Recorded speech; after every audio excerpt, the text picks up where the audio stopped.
Jesteśmy w Wejfan, w miejscu, gdzie jest kilka fabryk, Wejczan Nowol, gdzie produkują nasze arbusiki między innymi.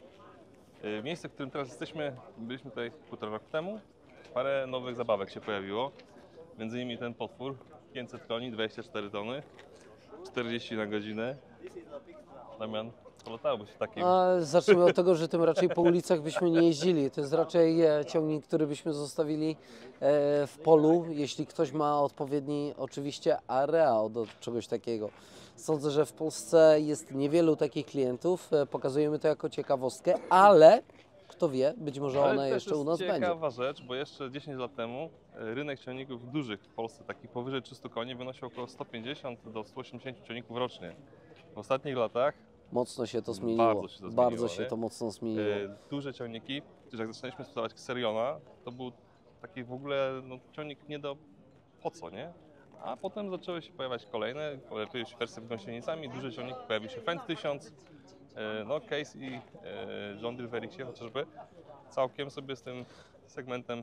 To znaczy te czasy, o których Ty mówisz, to były czasy, kiedy ja jedyne co mnie interesowało to ściągnięcie dobrze na fizyce. Pozdrawiam mojego nauczyciela.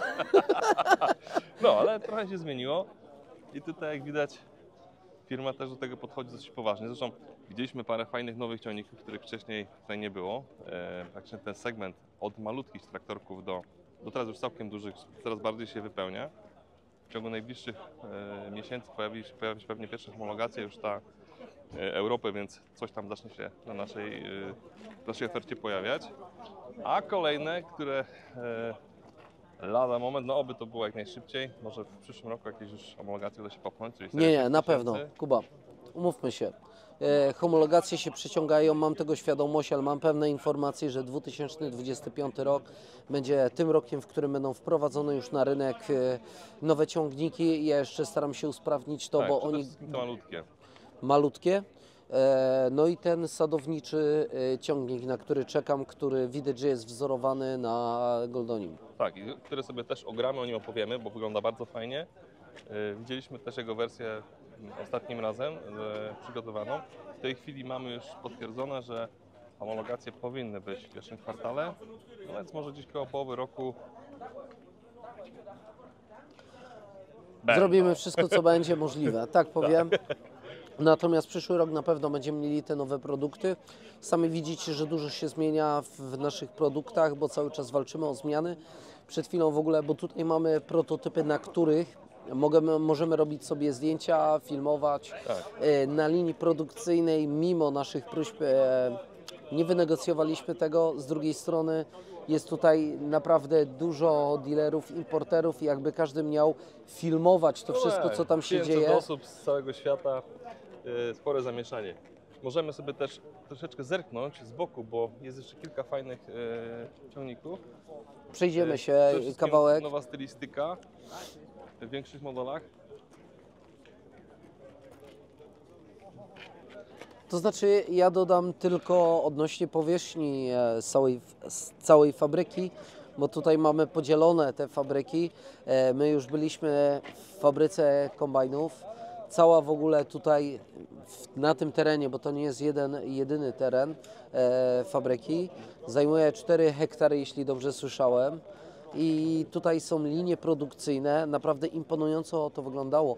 Jak ustawione jest 20 ciągników, w zasadzie na początku było widać, że to nie są w ogóle ciągniki, to znaczy już widać, że tam jest most postawiony i każdy kolejny to jest kolejny etap, w którym dany pracownik coś montuje, coś dodaje i z początku, gdzie tam nie przypomina to jeszcze ciągnika, robi się cała maszyna na końcu.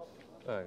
Odnośnie kombajnów, no to taka ciekawostka, 20 do 25 tysięcy kombajnów rocznie, tylko w jednej fabryce, o której mówisz, 4 hektary, bo ten obiekt jest dużo większy jako cały obiekt, plus fabryka ciągników, która była wcześniej i fabryka całkiem nowa, która wystartuje w przyszłym roku. No to jeszcze tam nie wzięliśmy, ale to już mamy przecieki, że naprawdę rozwala całkowicie system. Po 3 linie piętrowe, No tutaj ponoć, no zobaczymy. Znaczy nie wiem, czy wy zobaczycie, no bo nie wiem, czy nam pozwolą coś tam pokazać. Ale my raczej Ale my zobaczymy, sądzę, dobrze porozmawiamy. A już różne fabryki widzieliśmy, no byłem właśnie we wszystkich fabrykach, które mieliśmy wcześniej maszyny w ofercie. No, jest punkt odniesienia, zobaczymy co tutaj Weichai przygotował.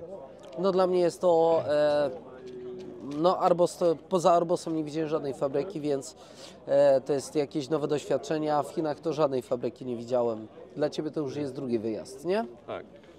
Też to, co zaczęliśmy mówić sobie, może pokażmy z większego, tak, to już kilka razy wszyscy wiedzieli, czyli seria 7000, czekamy na premierę w Europie, nowe maski w ciągnikach troszkę mniejszych mocy. Większość z tych ciągników jest dostępna już na rynku azjatyckim, natomiast ze względu na normy europejskie, to inne silniki wymagane jest troszeczkę obsługi. Słuchajcie, właśnie dostałem kolejny... Nagrywamy na 2. Nagrywamy na 2. W takim razie w tej chwili jestem również prezenterem dla strony chińskiej. Kto wie, może zostanę tutaj już i będę prezentował zarówno dla kraju polskiego i chińskiego. Nie wiem w zasadzie co mówić, nie wiem czy przetłumaczą to co mówię. Po chińsku po prostu, nie wygłupiaj Będę się. mówił po chińsku, tylko chińskiego nie umiem. Przypomnijmy to, co pokrótce tutaj zobaczyliśmy. Mamy serię 5000, która jest zupełnie innym ciągnikiem, który mamy w tej chwili w Polsce.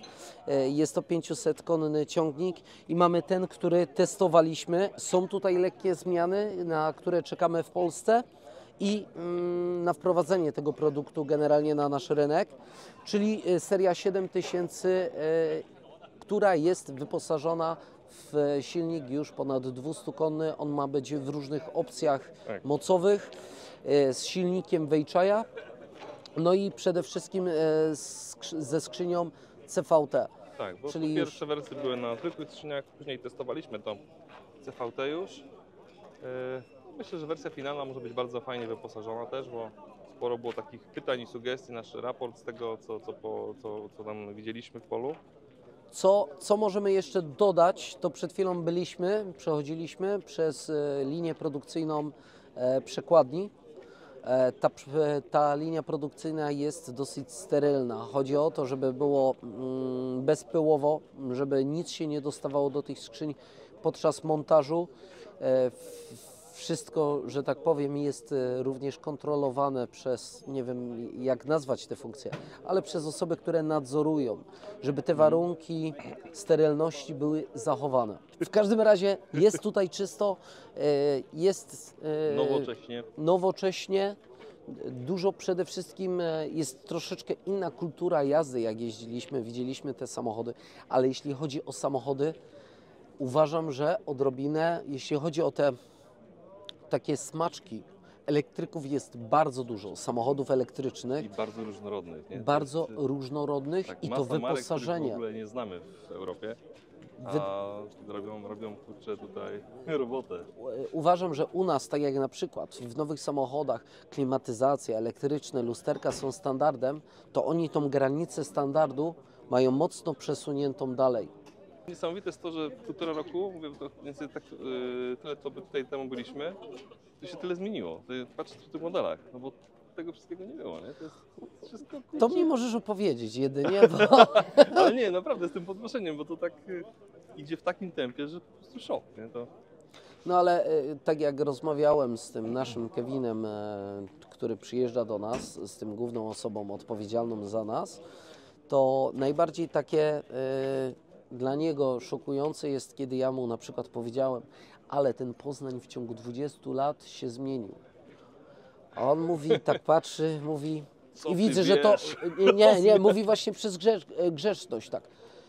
No, zmienił się, ale wiesz co, przyjedź tak do Chin, a potem wróć za 5 lat, nie, za 5 lat, tak nie? I wtedy potem pokazał mi jakieś zdjęcia swoje, jak się Chiny zmieniają. No u nich troszeczkę ten czas zmian jest większy.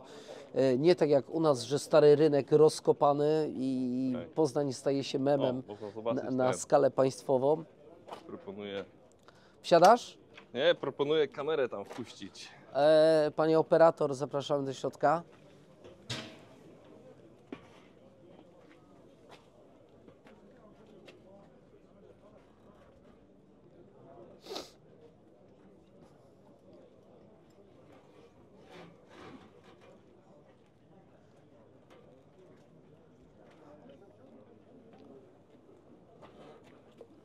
To jest oczywiście podstawowy model, jeszcze na zwykłej skrzyni, natomiast to, co będzie u nas docelowo, no to będą skrzynie i w ogóle wyposażenia dużo bardziej zaawansowane. No bo i na Europę się raczej te wyposażenie szykuje troszeczkę wyższe.